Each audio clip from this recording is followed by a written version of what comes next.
Today we're going to talk about the 4 parts of the assertiveness formula. The 4 parts are, here's the situation, here's how I feel about it, here's why I feel that way, so here's what I want. When you start with the situation, what you want to do is you want to describe the situation as precisely and specifically as you can manage. So if somebody comes up to you and taps you 3 times on the shoulder, what you're actually going to say is, when you took the forefinger of your right hand, tapped me 3 times on my shoulder, my left shoulder, that is precise enough that the person hearing it is going to acknowledge that, yes, indeed, that happened. If it's something that they said, what you want to do is quote them as nearly as possible. You want to avoid what I call conclusion words. So conclusion words would be things like, when you were rude, when you were obnoxious, when you were annoying. Hearing those conclusion words, the other person is not going to agree that they were any of those things because it wasn't their intent. The next part of the formula, the second part, is here's how I feel about it. Here's the situation. How I feel about it is one of these 6 choices. You can be happy, you can be sad, you can be angry, you can be scared, you can be hurt, you can be ashamed. Anything else is a combination of thoughts and feelings. So what you want to do is you want to pick one of those for clarity. You can be more than one, but if you try to tell the person multiple feelings, it's just going to confuse them. So once you have, here's the situation, here's how I feel about it, if you stop there, you can still have confusion on the part of the listener. Let me give you an example.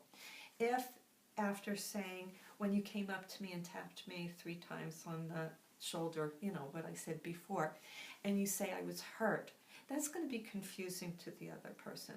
So you want to go to the 3rd part of the formula. The 3rd part, again, is here's why I feel that way. Why you feel that way is the bridge between what happened and your feeling. And the bridge is almost always your thought process. So at that point, if you were to say, what I thought was that was very rude, then you're explaining how you got to the feeling. And you're going to have a little bit more understanding on the part of the listener. However, if you stop there, what's going to happen is they're not really going to have a response. I mean, it's the kind of thing where, you know, they could start checking their fingernails or the color of their shoes. So you want to go to the 4th part. What happens stereotypically between males and females is that females will say, here's the situation, here's how I feel about it, here's why I feel that way. They'll stop, and then when the listener is a male, he thinks that he has to find a solution for this problem that you're presenting to him. So you want to make a request, and when you make this request, you want to make it in the affirmative rather than the negative. I always tell people, nobody knows how to NOT, so here's the thing that I want. And when you make that request, it's going to be clear why you want it because you've already given the explanation.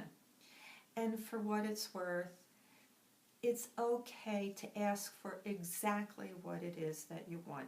If you want 3 pats on the head and a now there, you have to ask for it in order to get it. So those are the 4 parts of the assertiveness formula. We're going to stop there. We're not going to go any further, although the next step would be negotiation. We'll do that another time. Thanks for listening.